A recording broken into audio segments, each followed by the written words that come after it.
That's Should I get out of my email?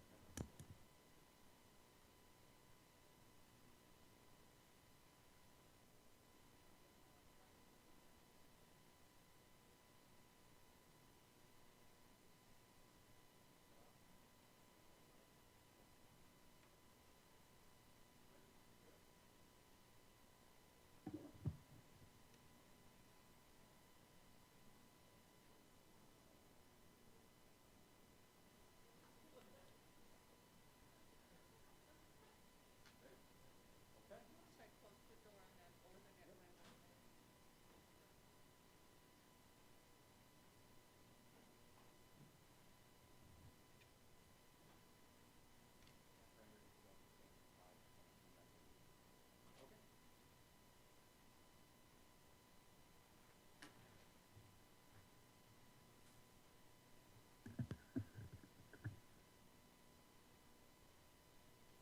Good morning. Thank you for joining us today for this public forum to learn more about the final candidates for the position of president at Rio Salado College. I'm Dr. Greg Pereira, Vice President of Student Affairs here at Rio Salado College, and it is my privilege to serve as your host for this morning.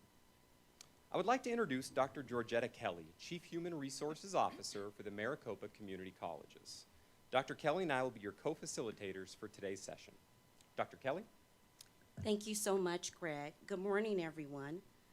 First, I would like to thank any governing board members who are attending this virtual session. At this forum, governing board members in their role as private citizens are welcome to ask the candidate questions and make comments like other attendees.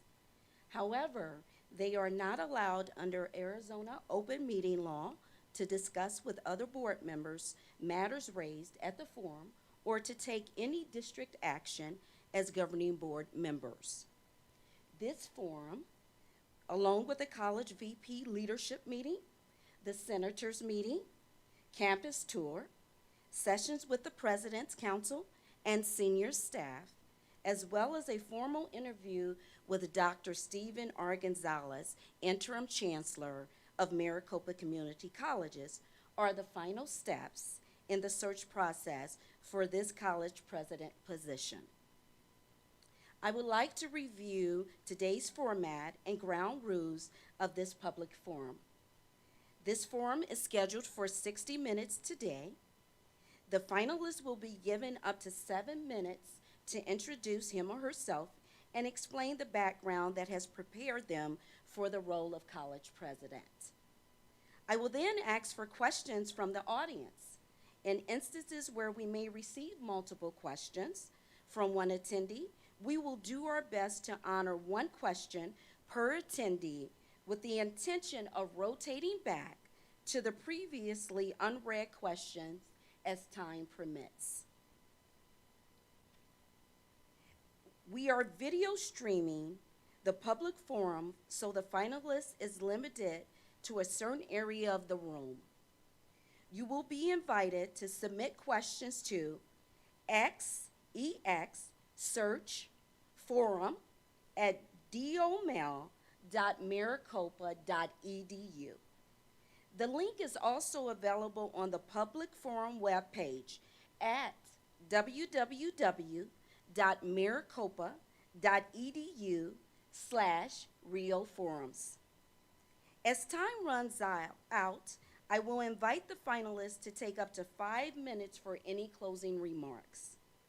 Our timekeeper for this session is sitting over there and will signal the finalists to stay on track. The finalists will receive a 1-minute warning and then a stop sign when necessary. I request that you ask respectful questions and behave in a respectful and courteous manner at all times.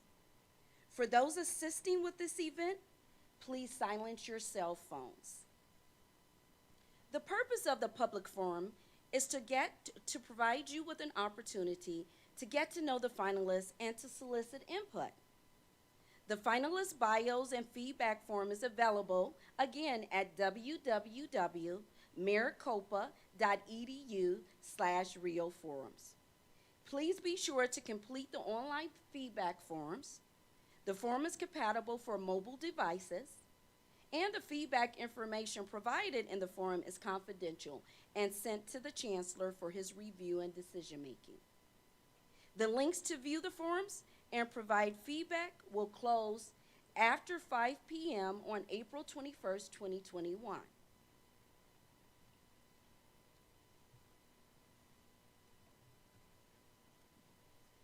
Thank you again for attending this public forum. At this time, I would like to invite our first candidate, Ms. Kate Smith, to the podium. Ms. Smith will be allowed to speak and present to introduce herself and explain her background that has prepared her for the position of the role as college president for 7 minutes, and then we will open it up to questions. Ms. Smith.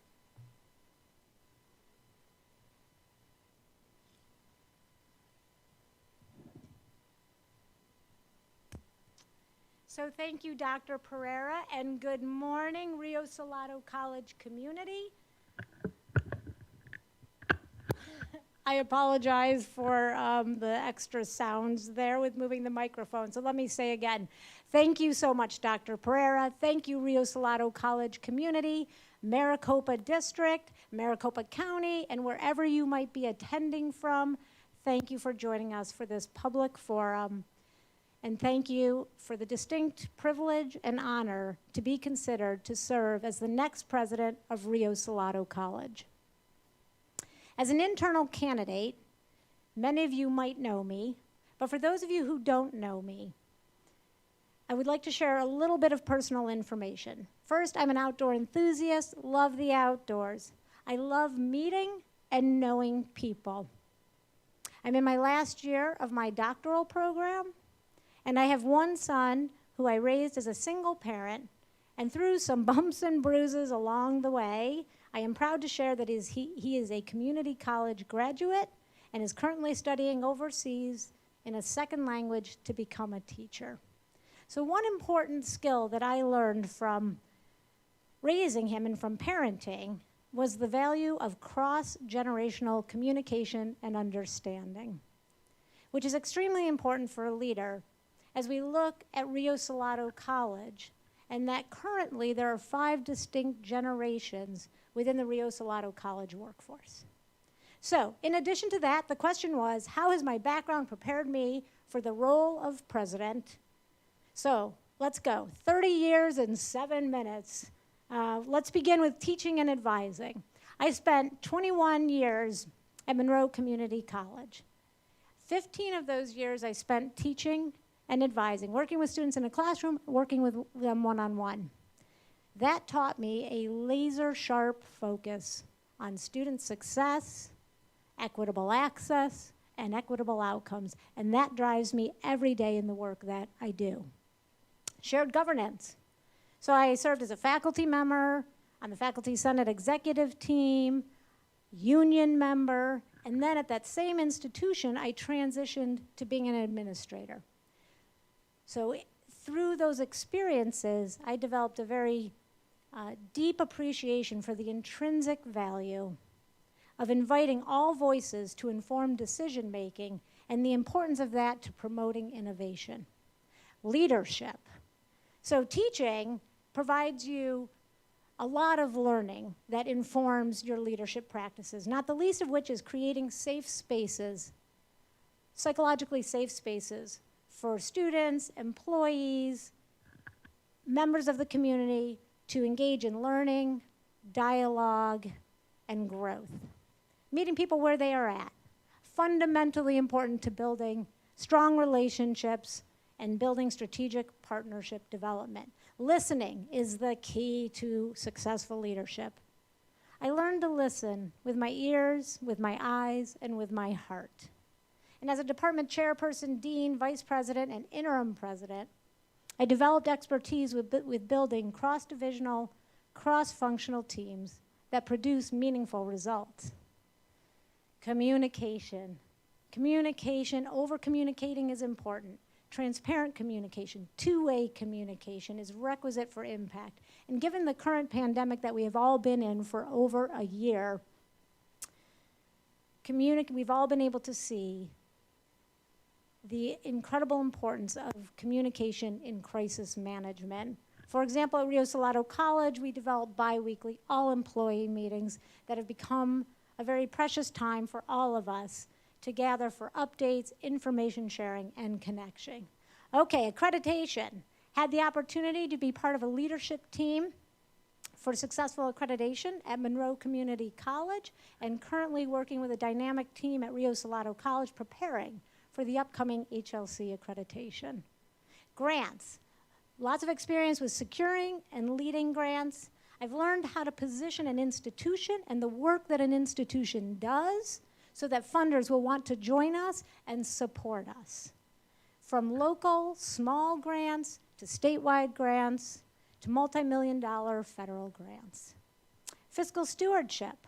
Certainly as a vice president and as an interim president, I've had lots of experience with honing my fiscal stewardship skills, navigating when there needs to be budget reductions, and working towards revenue generation through expanding student markets, working to diversify the portfolio of an institution, and fundraising.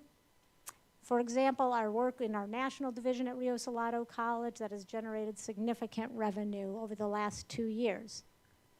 I've also had the opportunity working in a multi-college district, working across an institution to develop skills to lead within competing interests, build cohesive, collaborative relationships, while at the same time advocating and understanding the deep and intricate nuances of what Rio Salado College needs to thrive in a competing system while doing this, while building these collaborative relationships. And finally, how to make tough decisions. Okay, institutional transformation. Had the opportunity to work with build a guided pathways model. We've certainly done a lot of deep culture work, diversity, equity, inclusion, and belonging work at Rio Salado College. Partnerships and community relations, fundamental to the success of the college and the community. We can serve as the convener and the catalyst for collaboration to better learner outcomes and meet community needs across K-12 partnerships, industry, nonprofit, four-year institutions, and finally, national and international leadership. I understand the importance of Rio Salado College being at the table, discussing federal policy with four-year and two-year partners, building coalitions for good, for the empowerment of student success agendas, and for creating equitable access and equitable outcomes. Thank you so much. Dr. Kelly.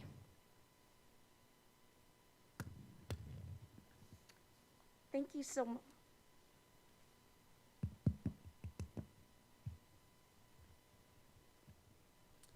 Thank you so much, Mrs. Smith. We appreciate your opening remarks. And now, at this time, we invite questions from audience members. You may now submit questions to xexsearchforum@domel.maricopa.edu. We will do our best to rotate through all questions, honoring at least one question posed from each attendee. In instances where we may receive multiple questions from one attendee, we will make every effort to return to any unasked questions once we have given equal time to other attendees also asking a question. We will get started. I'll be asking the questions today. Thank you so much, Ms. Lean. Thank you.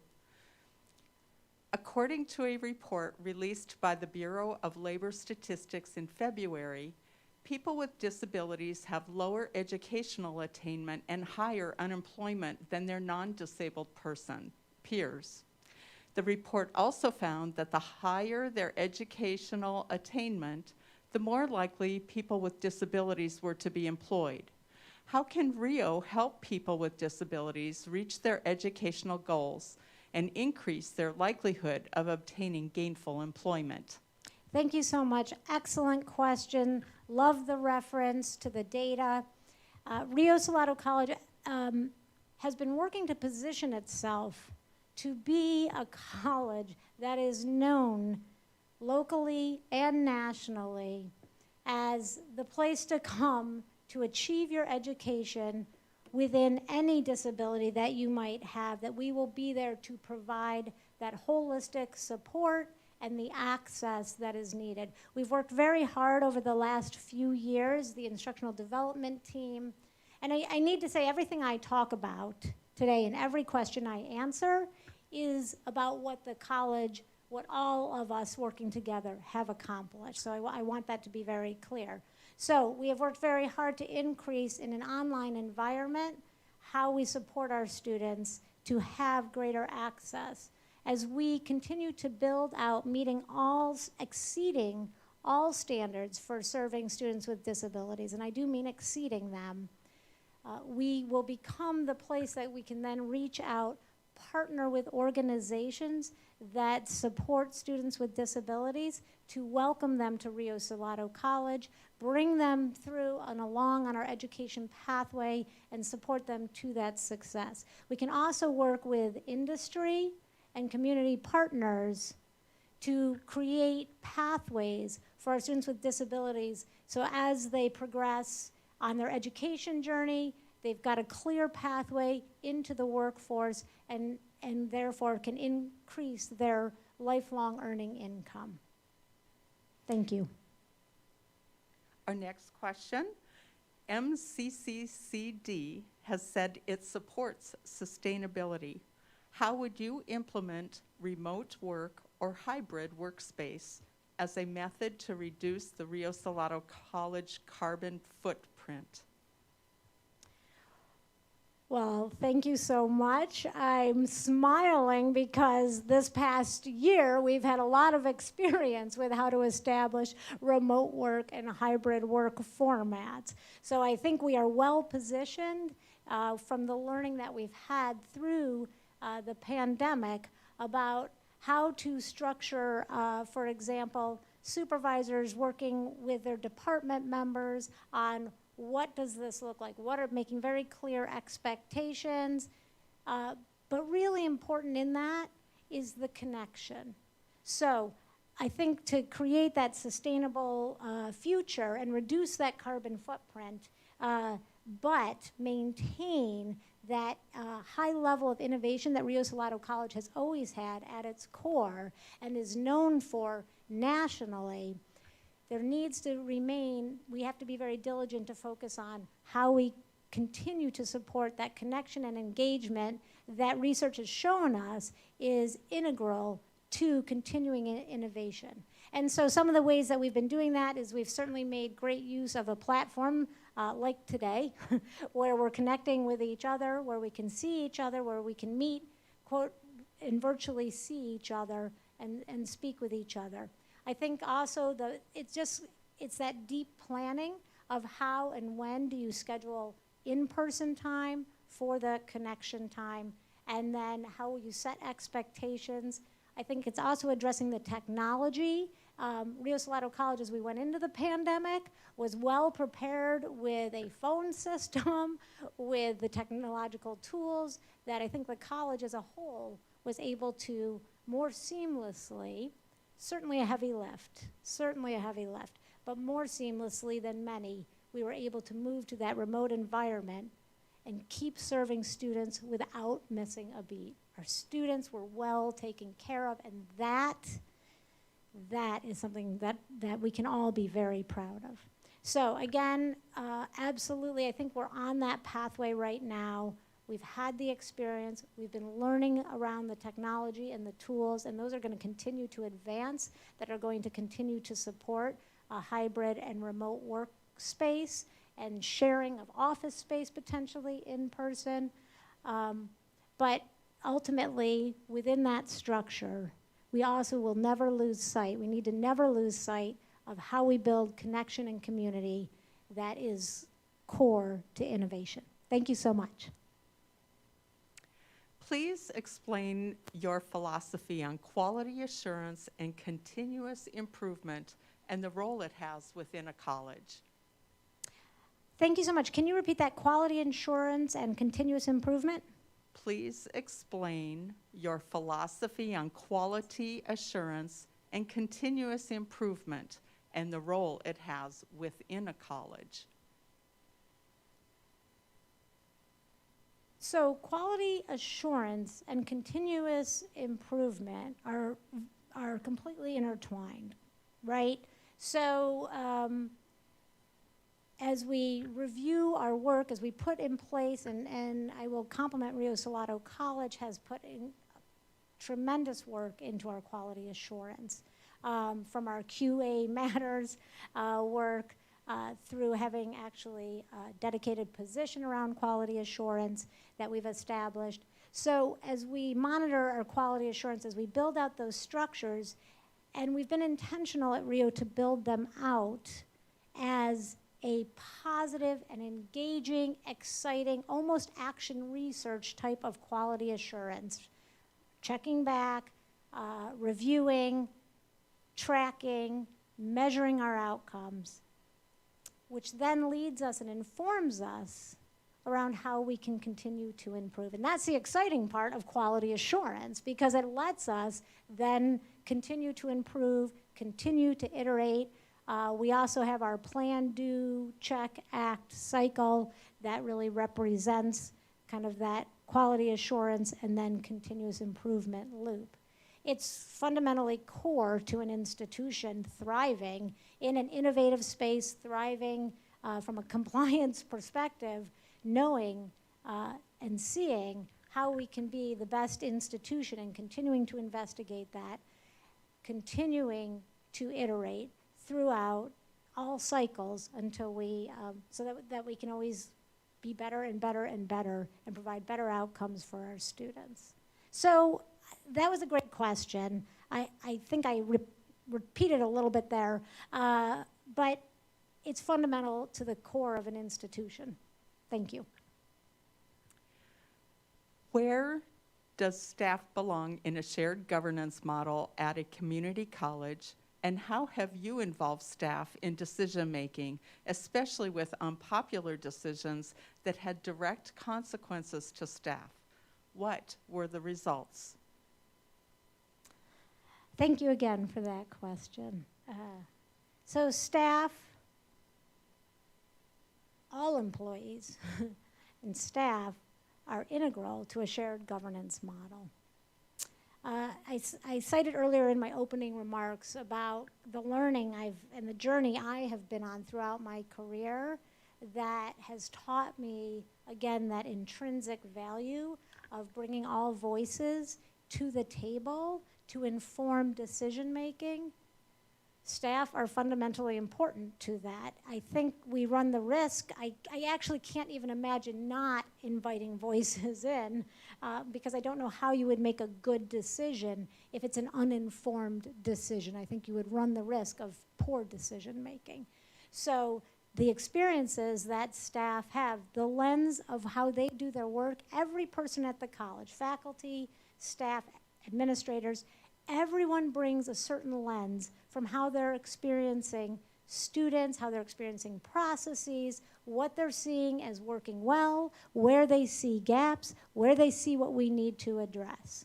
So bringing staff in to describe and share and give voice to the experience that they are having from a student lens, with students, with processes, whatever their role is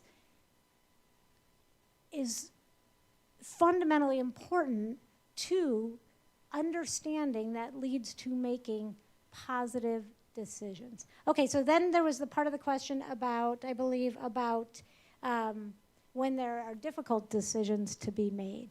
I am really excited to say that the Maricopa District has established an employee senate, and so throughout this last year, we've had the privilege of having employee senate representatives that are now a part of the leadership of the college at the president's cabinet. As the interim president at the college, I meet with them regularly. I bring topics of future, of decisions that need to be made to them. We collaborate, I listen, I ask for their input, I ask for their feedback, I ask for their help in how we discuss this across the college to ensure that we're hearing all voices. I also ask our leaders across the institution to reach out to their teams, listen to their teams, support their teams, and then when there's difficult decisions to be made, providing the rationale, being transparent about the why we're making the decisions that we're making. Thank you.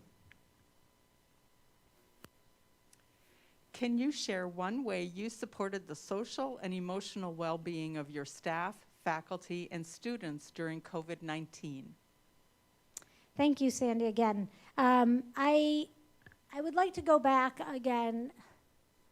There are several examples, but one of the most poignant for me has been the establishment of our biweekly all-employee meetings. Finding a time and a space and inviting every employee in to, again, be able to connect with one another, to talk about the resources we have available to us through the Maricopa District and through the college to support the well-being, the physical health, the mental health of all of our employees. As we have a lot of folks who have faced really difficult, really challenging times this year. And so by building a caring and collaborative space that's a safe space, we've been able to support and provide connection and provide information and then provide a vision for the future. And I think that's really important as you're going through difficult times. You want to be able to see where you're going. You want to be able to see better days ahead. And we've been able to do that through that structure. I'd also like to bring up our work around our Diversity, Equity, Inclusion, and Belonging Council that has done outstanding work in creating, again, safe spaces, our action equity forums that invite people in to have a place, have contacts where they feel that they can trust, that they can be open, that they can be honest, and that they will be supported. We've also established communication where people can submit anonymous communication or with their name directly to the president's office. And there's an awful lot of feedback that comes in through that then informs how we work to support the well-being of all of our employees. And then, I'm so sorry, this is really a great question. They're all great questions. I don't mean to disaggregate that way, but we've also established a wellness and an employee engagement division in the college over the last couple of years, and that's really been very intentional to address trust. We established a trust and value committee that then led to some of these other structures, and then within our employee engagement and within our wellness department, working to support the well-being of our employees, which then translates to being able to support the well-being of our students and our community members, which is really fantastic that we have the honor of doing this. So thank you so much. Your next question. Please share how you will continue the work of Rio Salado in the area of diversity, equity, inclusion, and belonging. Thank you. So this is a deep, deep passion of mine. It has been for as long as I can remember. It has been through all the years and the work I've done as a developmental educator, community work that I've done throughout my life, actually. And so in the role, if I were to have the honor of being the next president of Rio Salado College, I would build off the work that we've started over these last couple years by instituting the Diversity, Equity, Inclusion, and Belonging Council, by instituting a position. We realigned the Executive Special Assistant position to be the Executive Officer of Equity and College Relations, so that we have dedicated leadership out of the President's office to highlighting the importance and keeping this work front and center. We are currently working to develop an action plan. So what are the actionable items that we are going to continue to do as we move into the future around diversity, equity, and inclusion and belonging? We are putting up a website. We're very excited to have an external website that will welcome anyone to learn about our diversity, equity, inclusion, belonging work. We are currently being sought out by some of our four-year partners because of our expertise in this area and what we've been developing. So they're asking to partner alongside us, to learn from us, and to grow with us. And so that's going to provide opportunities for the college to continue to grow in this space around equity and inclusion and belonging work. And I had one other thing that I really wanted to highlight that I just lost. It's going to come back to me, and I might have to interrupt myself to come back to some of the fundamental work that we're doing.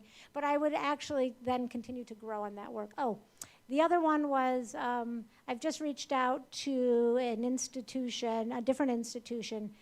They actually created a rubric that they're using to do policy review. And so from an equity lens. And so using, an objective rubric to go through and look at our policies and look at our practices and be able to objectively, okay, where can we find places that this might lead to inequitable systems? This might lead to inequitable outcomes, and then address those. So thank you. Thank you. Our next question, what steps need to be taken to increase the national enrollment of students at Rio Salado College? What challenges exist to make this happen, and how do you think these challenges can be overcome in time?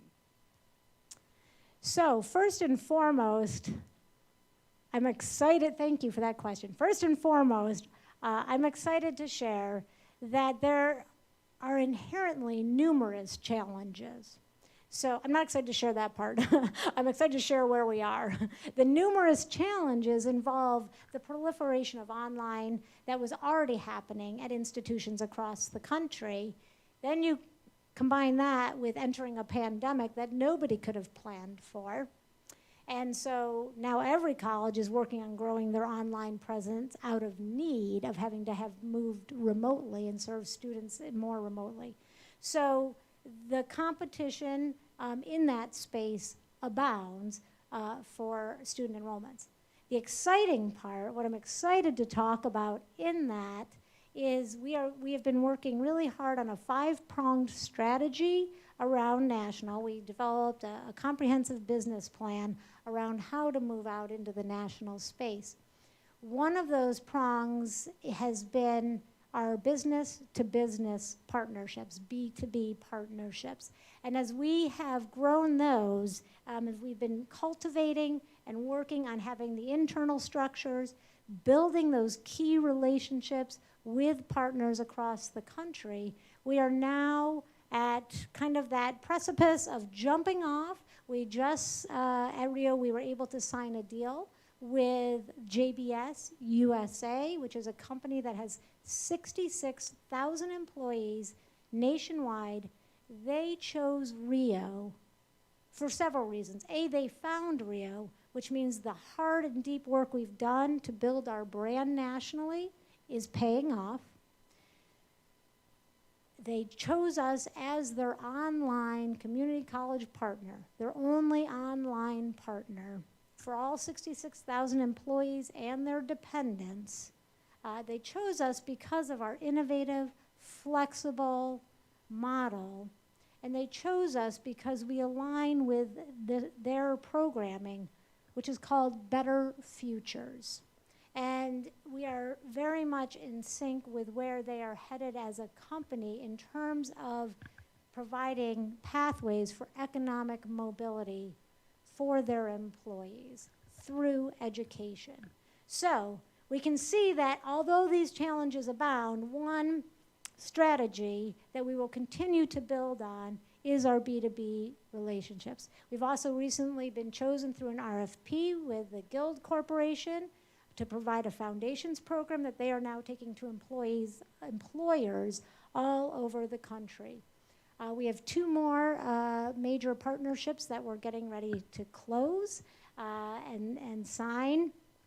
Again, that align with our vision of innovatively, creatively serving underserved populations and meeting the needs of building out social and economic mobility for all people in this country. And so we are excited about this strategy because yes, it is a revenue generation for the college. It is diversifying our portfolio. Very important elements, because we can't do this really important work unless we have the right financial models in place to do it.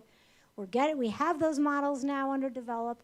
We have the partnerships. We can see where we can grow and expand and impact the good of mobility within this country. I think I covered everything in that question. I kind of started with the challenges. There certainly are other challenges in terms of all the systems that we need to have in place, that how we need to constantly iterate and improve internally so we can support and meet the needs of partners as we see this growth that stands to be quite prolific in the next couple of years. So thank you very much. Thank you. What do you see as the number 1 threat to Rio Salado, and what mitigating steps would you take to address? It's another great question. Thank you so much. I'm pausing because I always struggle with superlatives of the most, the best, the greatest threat, because oftentimes I find there's probably a combination of items that constitute a threat. And so unpacking those really is, I think, kind of the harder piece and the harder work that we need to do, because as we unpack what's behind different threats, then we are agile, right? That's who Rio Salado College is. Agile, flexible, innovative, thoughtful, creative, forward-focused. So as we unpack those and we bring the deep expertise, insights, the calculated risk-taking, then we're able to mitigate. So with that as the context, I will say clearly the loss of the loss in budget revenues is a distinct threat that Rio Salado College faces. Part of that is the enrollment drops that are happening nationally at community colleges, the increased competition from four-year institutions around the country who are now working to attract students that have traditionally always gone to community colleges.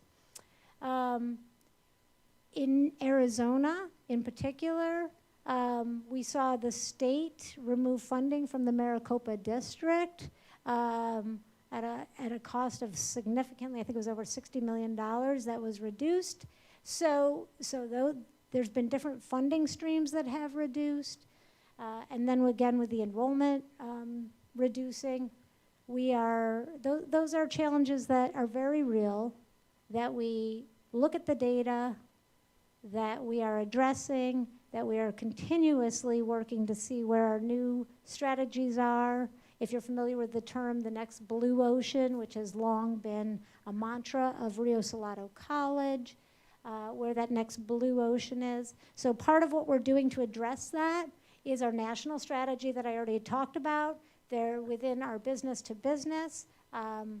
We are developing those partners who are coming alongside and providing the tuition assistance for their employees. So this is secure revenue that is coming into the college while making life-changing difference for those employees and their future financial security.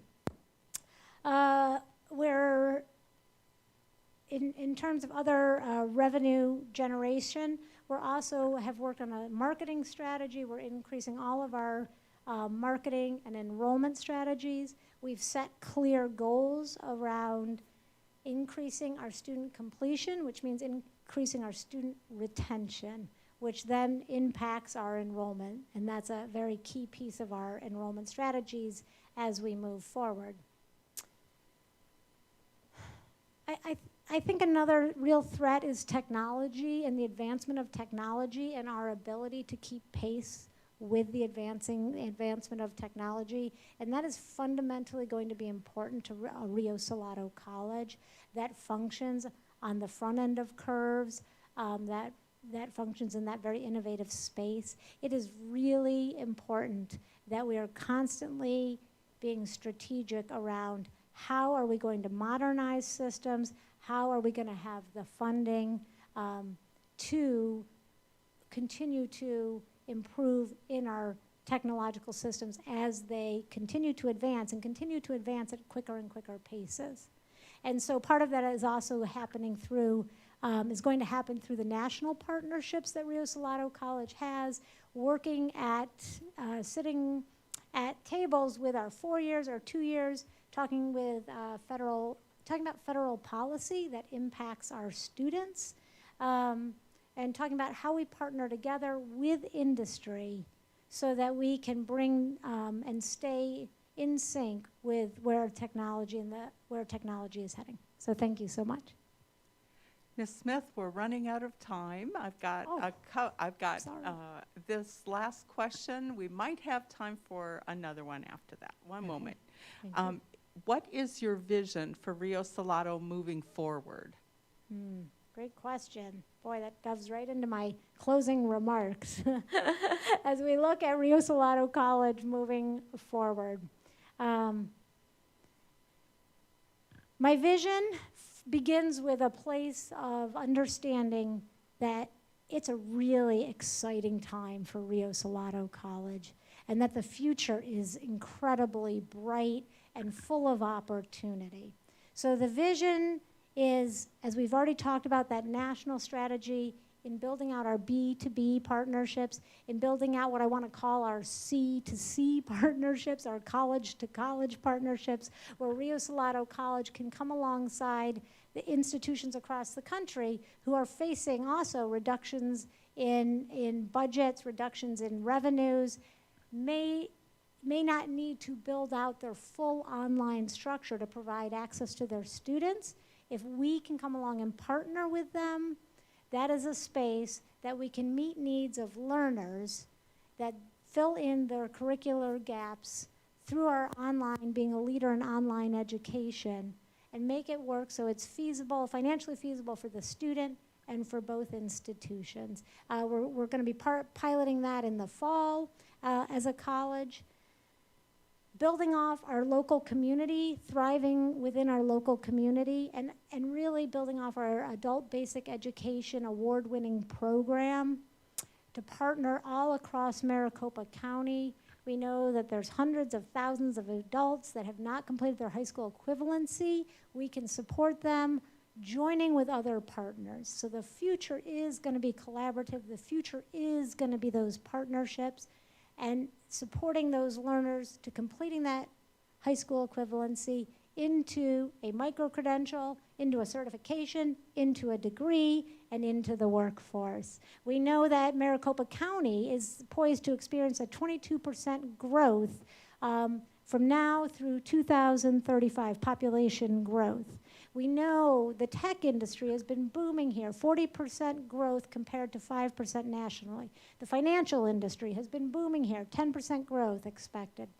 So those are spaces that we will partner to prepare that future workforce, and that will be part of Rio Salado College's future, along with the micro pathway, micro skills. We will partner with we'll partner both with industry and with our four-year partners to create industry alignment, kind of the skills-based, what is needed, because industry is moving and shifting to here's what I want to hire, regardless of the degree or the credential assigned to it.